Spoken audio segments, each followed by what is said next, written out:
श्रीप्रदोषस्तोत्राष्टकम्। सत्यं ब्रवीमि परलोकहितं ब्रवीमि, सारं ब्रवीम्युपनिषद्धृदयं ब्रवीमि। संसारमुल्बणमसारमवाप्य जन्तोः, सारोऽयमीश्वरपदाम्बुरुहस्य सेवा। येनार्चयन्ति गिरिशं समये प्रदोषे, येनार्चितं शिवमपि प्रणमन्ति चान्ये। एतत्कथां श्रुतिपुटैर्न पिबन्ति मूढास्, ते जन्म जन्मसु भवन्ति नरादरिद्राः। ये वै प्रदोषसमये परमेश्वरस्य, कुर्वन्त्यनन्यमनसोऽङ्घ्रिसरोजपूजाम्। नित्यं प्रवृद्धधनधान्यकलत्रपुत्र, सौभाग्यसम्पदधिकास्त इहैव लोके। कैलासशैलभुवने त्रिजगज्जनित्रीं, गौरीं निवेश्य कनकाचितरत्नपीठे। नृत्यं विधातुमभिवाञ्छति शूलपाणौ, देवाः प्रदोषसमये नु भजन्ति सर्वे। वाग्देवी धृतवल्लकी शतमुखो, वेणुं दधत्पद्मजस्। ताल्लो निद्रकरो रमा भगवती, गेयप्रयोगान्विता। विष्णुः सान्द्रमृदङ्गवादनपटुर्, देवाः समन्तास्थिताः। सेवन्ते तमनुप्रदोषसमये, देवं मृडानीपतिम्। गन्धर्वयक्षपतगोरगसिद्धसाध्या, विद्याधरामरवराप्सरसां गणाश्च। येऽन्ये त्रिलोकनिलयाः सहभूतवर्गाः, प्राप्ते प्रदोषसमये हरपार्श्वसंस्थाः।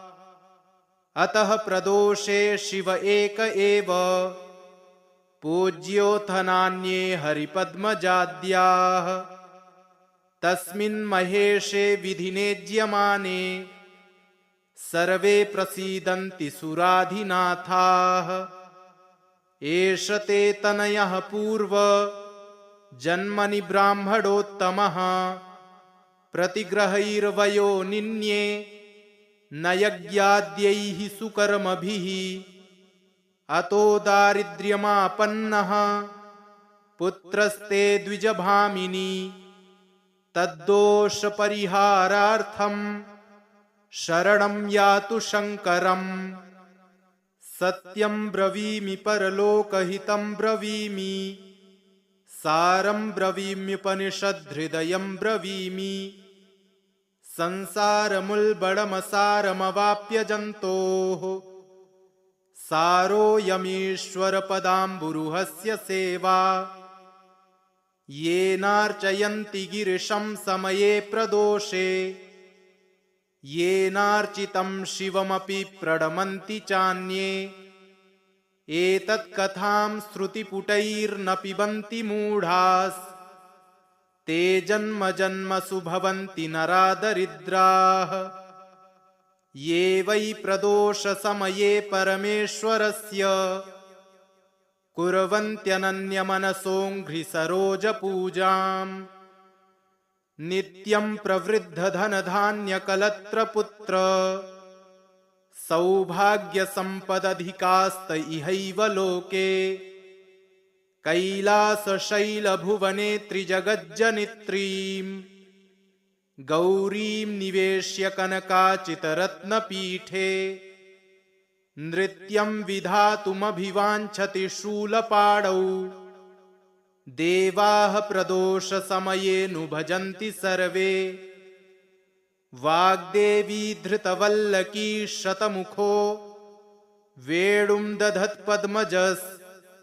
ताल्लो निद्रकरो रमा भगवती, गेयप्रयोगान्विता।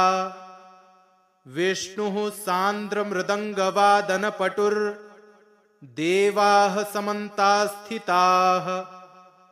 सेवन्ते तमनुप्रदोषसमये देवं मृडानीपतिं गन्धर्वयक्षपतगोरगसिद्धसाध्या विद्याधरामरवराप्सरसां गणाश्च येऽन्ये त्रिलोकनिलयाः सहभूतवर्गाः प्राप्ते प्रदोषसमये हरपार्श्वसंस्थाः।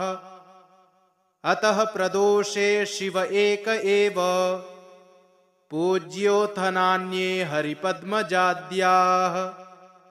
तस्मिन् महेशे विधिनेज्यमाने सर्वे प्रसीदन्ति सुराधिनाथाः।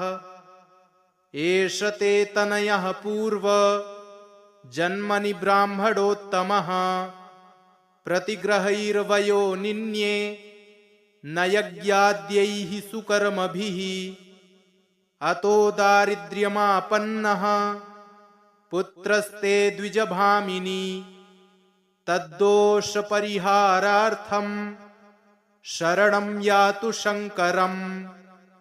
सत्यं ब्रवीमि परलोकहितं ब्रवीमि सारं ब्रवीम्युपनिषद्हृदयं ब्रवीमि। संसारमुल्बणमसारमवाप्य जन्तोः सारोऽयमीश्वरपदाम्बुरुहस्य सेवा। येनार्चयन्ति गिरिशं समये प्रदोषे येनार्चितं शिवमपि प्रणमन्ति चान्ये। एतत्कथां श्रुतिपुटैर्न पिबन्ति मूढास् ते जन्म जन्मसु भवन्ति नरा दरिद्राः। ये वै प्रदोषसमये परमेश्वरस्य कुर्वन्त्यनन्यमनसोऽङ्घ्रिसरोजपूजाम्। नित्यं प्रवृद्धधनधान्यकलत्रपुत्र सौभाग्यसम्पदधिकास्त इहैव लोके। कैलासशैलभुवने त्रिजगज्जनित्रीम् गौरीं निवेश्य कनकाचितरत्नपीठे। नृत्यं विधातुमभिवाञ्छति शूलपाणौ देवाः प्रदोषसमये नु भजन्ति सर्वे। वाग्देवी धृतवल्लकी शतमुखो वेणुं दधत्पद्मजस्ताल्लो निद्रकरो रमा भगवती गेयप्रयोगान्विता। विष्णुः सान्द्रमृदङ्गवादनपटुर्देवाः समन्तास्थिताः। सेवन्ते तमनुप्रदोषसमये देवं मृडानीपतिं गन्धर्वयक्षपतगोरगसिद्धसाध्या विद्याधरामरवराप्सरसां गणाश्च येऽन्ये त्रिलोकनिलयाः सहभूतवर्गाः प्राप्ते प्रदोषसमये हरपार्श्वसंस्थाः। अतः प्रदोषे शिव एक एव पूज्योऽथ नान्ये हरिपद्मजाद्याः। तस्मिन् महेशे विधिनेज्यमाने सर्वे प्रसीदन्ति सुराधिनाथाः। एष ते तनयः पूर्व जन्मनि ब्राह्मणोत्तमः प्रतिग्रहैर्वयो निन्ये न यज्ञाद्यैः सुकर्मभिः। अतो दारिद्र्यमापन्नः पुत्रस्ते द्विजभामिनी तद्दोषपरिहारार्थं शरणं यातु शङ्करम्। सत्यं ब्रवीमि परलोकहितं ब्रवीमि सारं ब्रवीम्युपनिषद्हृदयं ब्रवीमि। संसारमुल्बणमसारमवाप्य जन्तोः सारोऽयमीश्वरपदाम्बुरुहस्य सेवा। येनार्चयन्ति गिरिशं समये प्रदोषे येनार्चितं शिवमपि प्रणमन्ति चान्ये। एतत्कथां श्रुतिपुटैर्न पिबन्ति मूढास् ते जन्म जन्मसु भवन्ति नरा दरिद्राः ये वै प्रदोषसमये परमेश्वरस्य कुर्वन्त्यनन्यमनसोऽङ्घ्रिसरोजपूजाम् नित्यं प्रवृद्धधनधान्यकलत्रपुत्र सौभाग्यसम्पदधिकास्त इहैव लोके कैलासशैलभुवने त्रिजगज्जनित्रीम् गौरीं निवेश्य कनकाचितरत्नपीठे नृत्यं विधातुमभिवाञ्छति शूलपाणौ देवाः प्रदोषसमये भजन्ति सर्वे वाग्देवी धृतवल्लकी शतमुखो वेणुं दधत्पद्मजस्ताल्लो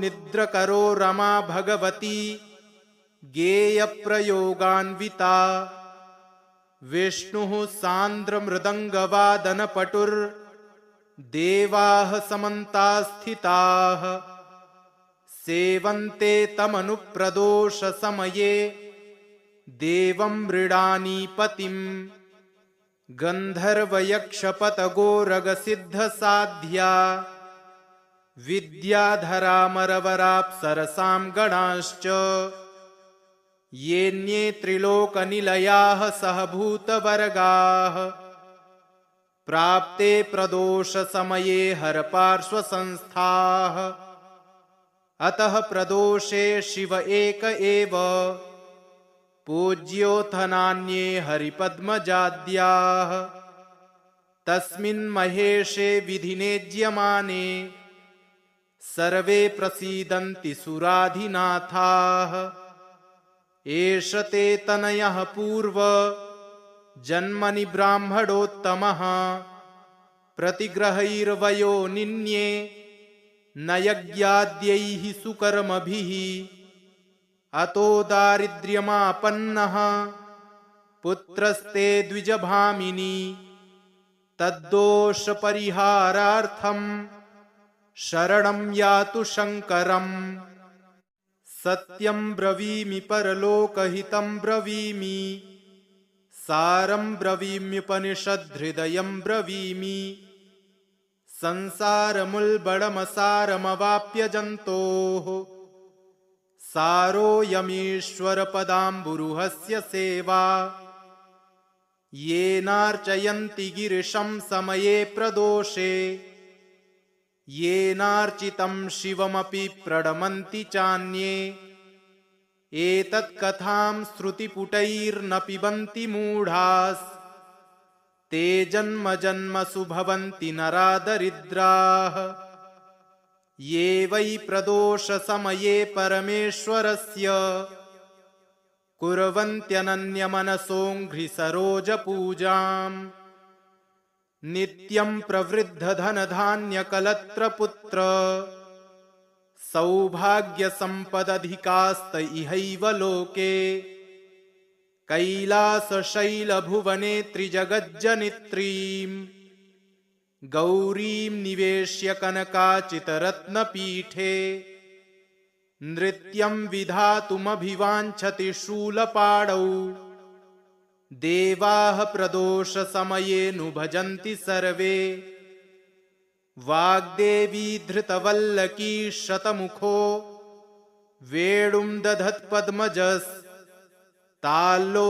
निद्रकरो रमा भगवती गेयप्रयोगान्विता विष्णुः सान्द्रमृदङ्गवादनपटुर्देवाः समन्तास्थिताः सेवन्ते तमनुप्रदोषसमये देवं मृडानीपतिं गन्धर्वयक्षपतगोरगसिद्धसाध्या विद्याधरामरवराप्सरसां गणाश्च येऽन्ये त्रिलोकनिलयाः सहभूतवर्गाः प्राप्ते प्रदोषसमये हरपार्श्वसंस्थाः अतः प्रदोषे शिव एक एव पूज्योऽथ नान्ये हरिपद्मजाद्याः तस्मिन् महेशे विधिनेज्यमाने सर्वे प्रसीदन्ति सुराधिनाथाः। एष ते तनयः पूर्व जन्मनि ब्राह्मणोत्तमः प्रतिग्रहैर्वयो निन्ये न यज्ञाद्यैः सुकर्मभिः। अतो दारिद्र्यमापन्नः पुत्रस्ते द्विजभामिनी तद्दोषपरिहारार्थं शरणं यातु शङ्करम्। सत्यं ब्रवीमि परलोकहितं ब्रवीमि सारं ब्रवीम्युपनिषद्हृदयं ब्रवीमि। संसारमुल्बणमसारमवाप्य जन्तोः सारोऽयमीश्वरपदाम्बुरुहस्य सेवा। येनार्चयन्ति गिरिशं समये प्रदोषे येनार्चितं शिवमपि प्रणमन्ति चान्ये। एतत्कथां श्रुतिपुटैर्न पिबन्ति मूढास् ते जन्म जन्मसु भवन्ति नरादरिद्राः। ये वै प्रदोषसमये परमेश्वरस्य कुर्वन्त्यनन्यमनसोऽङ्घ्रिसरोजपूजाम्। नित्यं प्रवृद्धधनधान्यकलत्रपुत्र सौभाग्यसम्पदधिकास्त इहैव लोके। कैलासशैलभुवने त्रिजगज्जनित्रीम् गौरीं निवेश्य कनकाचितरत्नपीठे। नृत्यं विधातुमभिवाञ्छति शूलपाणौ देवाः प्रदोषसमये नु भजन्ति सर्वे। वाग्देवी धृतवल्लकी शतमुखो वेणुं दधत्पद्मजस्ताल्लो निद्रकरो रमा भगवती गेयप्रयोगान्विता। विष्णुः सान्द्रमृदङ्गवादनपटुर्देवाः समन्तास्थिताः। सेवन्ते तमनुप्रदोषसमये देवं मृडानीपतिम्। गन्धर्वयक्षपतगोरगसिद्धसाध्या विद्याधरामरवराप्सरसां गणाश्च। येऽन्ये त्रिलोकनिलयाः सहभूतवर्गाः प्राप्ते प्रदोषसमये हरपार्श्वसंस्थाः। अतः प्रदोषे शिव एक एव पूज्योऽथ नान्ये हरिपद्मजाद्याः। तस्मिन् महेशे विधिनेज्यमाने सर्वे प्रसीदन्ति सुराधिनाथाः। एष ते तनयः पूर्व जन्मनि ब्राह्मणोत्तमः प्रतिग्रहैर्वयो निन्ये न यज्ञाद्यैः सुकर्मभिः। अतो दारिद्र्यमापन्नः पुत्रस्ते द्विजभामिनी तद्दोषपरिहारार्थं शरणं यातु शङ्करम्। सत्यं ब्रवीमि परलोकहितं ब्रवीमि सारं ब्रवीम्युपनिषद्हृदयं ब्रवीमि। संसारमुल्बणमसारमवाप्य जन्तोः सारोऽयमीश्वरपदाम्बुरुहस्य सेवा। येनार्चयन्ति गिरिशं समये प्रदोषे येनार्चितं शिवमपि प्रणमन्ति चान्ये। एतत्कथां श्रुतिपुटैर्न पिबन्ति मूढास् ते जन्म जन्मसु भवन्ति नरादरिद्राः। ये वै प्रदोषसमये परमेश्वरस्य कुर्वन्त्यनन्यमनसोऽङ्घ्रिसरोजपूजाम्। नित्यं प्रवृद्धधनधान्यकलत्रपुत्र सौभाग्यसम्पदधिकास्त इहैव लोके। कैलासशैलभुवने त्रिजगज्जनित्रीम् गौरीं निवेश्य कनकाचितरत्नपीठे। नृत्यं विधातुमभिवाञ्छति शूलपाणौ देवाः प्रदोषसमयेऽनुभजन्ति सर्वे वाग्देवी धृतवल्लकी शतमुखो वेणुं दधत्पद्मजस्ताल्लो निद्रकरो रमा भगवती गेयप्रयोगान्विता विष्णुः सान्द्रमृदङ्गवादनपटुर्देवाः समन्तास्थिताः सेवन्ते तमनुप्रदोषसमये देवं मृडानीपतिम् गन्धर्वयक्षपतगोरगसिद्धसाध्या विद्याधरामरवराप्सरसां गणाश्च येऽन्ये त्रिलोकनिलयाः सहभूतवर्गाः प्राप्ते प्रदोषसमये हरपार्श्वसंस्थाः अतः प्रदोषे शिव एक एव पूज्योऽथ नान्ये हरिपद्मजाद्याः तस्मिन् महेशे विधिनेज्यमाने सर्वे प्रसीदन्ति सुराधिनाथाः एष ते तनयः पूर्व जन्मनि ब्राह्मणोत्तमः प्रतिग्रहैर्वयो निन्ये न यज्ञाद्यैः सुकर्मभिः अतो दारिद्र्यमापन्नः पुत्रस्ते द्विजभामिनी तद्दोषपरिहारार्थं शरणं यातु शङ्करम् सत्यं ब्रवीमि परलोकहितं ब्रवीमि सारं ब्रवीम्युपनिषद्धृदयं ब्रवीमि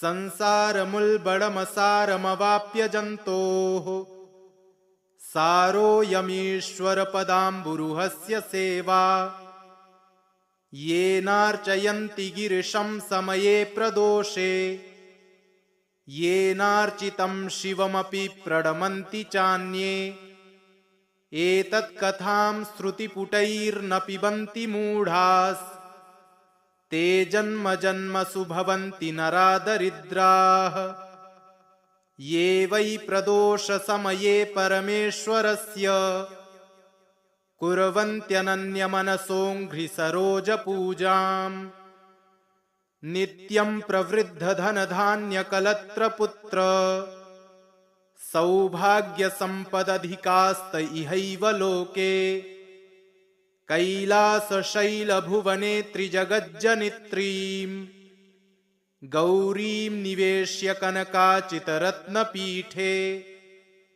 नृत्यं विधातुमभिवाञ्छति शूलपाणौ देवाः प्रदोषसमयेऽनुभजन्ति सर्वे वाग्देवी धृतवल्लकी शतमुखो वेणुं दधत्पद्मजस्ताल्लो निद्रकरो रमा भगवती गेयप्रयोगान्विता विष्णुः सान्द्रमृदङ्गवादनपटुर्देवाः समन्तास्थिताः सेवन्ते तमनुप्रदोषसमये देवं मृडानीपतिम् गन्धर्वयक्षपतगोरगसिद्धसाध्या विद्याधरामरवराप्सरसां गणाश्च येऽन्ये त्रिलोकनिलयाः सहभूतवर्गाः प्राप्ते प्रदोषसमये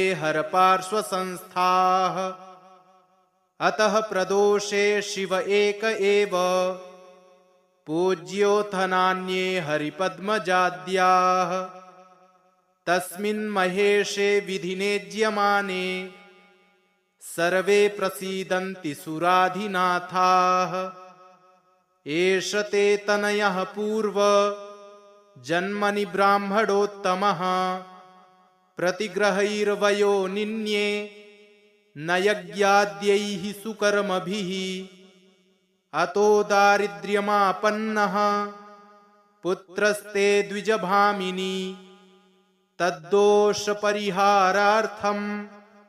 शरणं यातु शङ्करम् सत्यं ब्रवीमि परलोकहितं ब्रवीमि सारं ब्रवीम्युपनिषद्धृदयं ब्रवीमि संसारमुल्बणमसारमवाप्य जन्तोः सारोऽयमीश्वरपदाम्बुरुहस्य सेवा येनार्चयन्ति गिरिशं समये प्रदोषे येनार्चितं शिवमपि प्रणमन्ति चान्ये एतत्कथां श्रुतिपुटैर्न पिबन्ति मूढास् ते जन्म जन्मसु भवन्ति नरादरिद्राः ये वै प्रदोषसमये परमेश्वरस्य कुर्वन्त्यनन्यमनसोऽङ्घ्रिसरोजपूजाम् नित्यं प्रवृद्धधनधान्यकलत्रपुत्र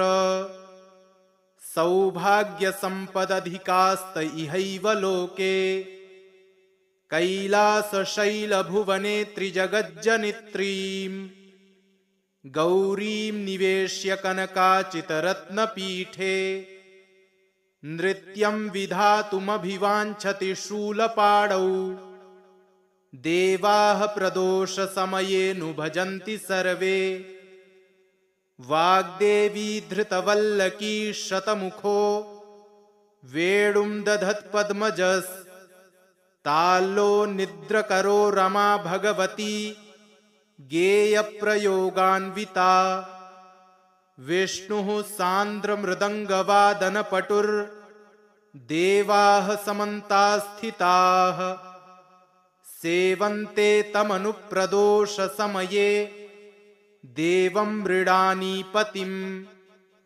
गन्धर्वयक्षपतगोरगसिद्धसाध्या विद्याधरामरवराप्सरसां गणाश्च येऽन्ये त्रिलोकनिलयाः सहभूतवर्गाः प्राप्ते प्रदोषसमये हरपार्श्वसंस्थाः अतः प्रदोषे शिव एक एव पूज्योऽथ नान्ये हरिपद्मजाद्याः तस्मिन् महेशे विधिनेज्यमाने सर्वे प्रसीदन्ति सुराधिनाथाः एष ते तनयः पूर्व जन्मनि ब्राह्मणोत्तमः प्रतिग्रहैर्वयो निन्ये न यज्ञाद्यैः सुकर्मभिः अतो दारिद्र्यमापन्नः पुत्रस्ते द्विजभामिनी तद्दोषपरिहारार्थं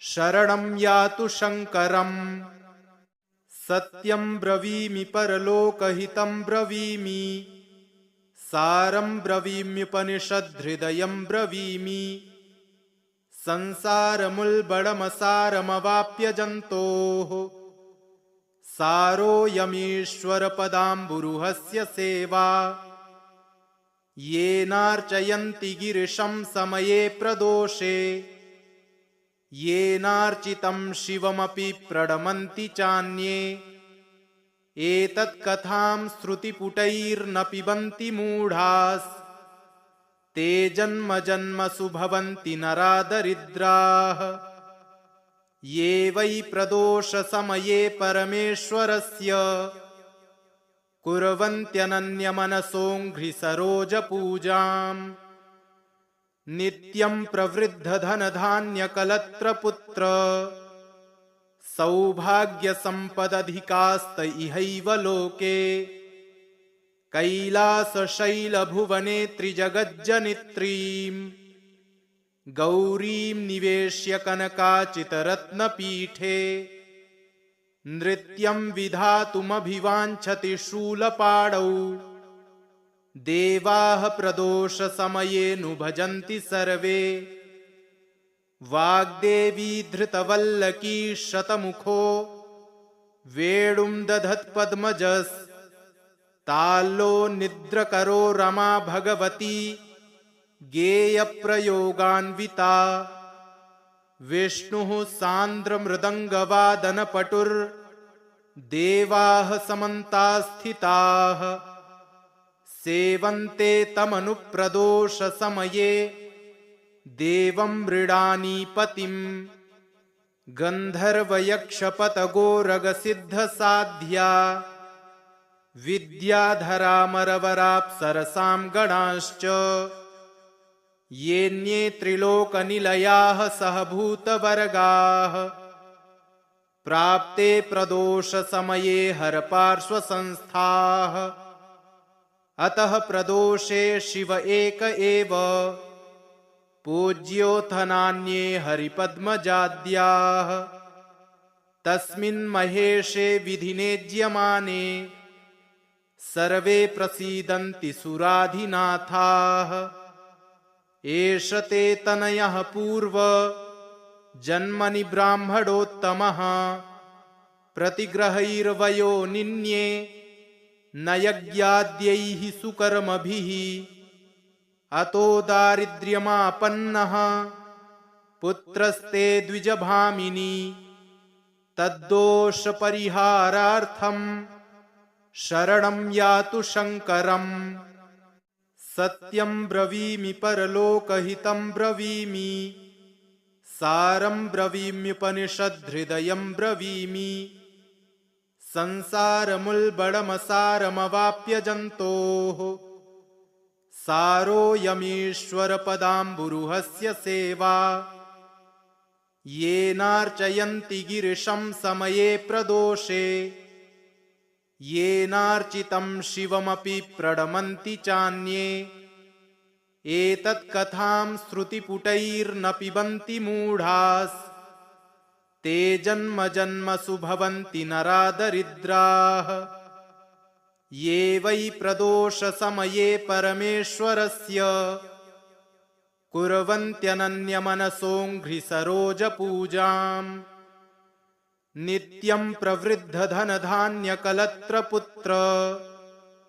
सौभाग्यसम्पदधिकास्त इहैव लोके कैलासशैलभुवने त्रिजगज्जनित्रीं गौरीं निवेश्य कनकाचितरत्नपीठे नृत्यं विधातुमभिवाञ्छति शूलपाणौ देवाः प्रदोषसमये नु भजन्ति सर्वे वाग्देवी धृतवल्लकी शतमुखो वेणुं दधत्पद्मजस्ताल्लो निद्रकरो रमा भगवती गेयप्रयोगान्विता विष्णुः सान्द्रमृदङ्गवादनपटुर्देवाः समन्तास्थिताः सेवन्ते तमनुप्रदोषसमये देवं मृडानी पतिं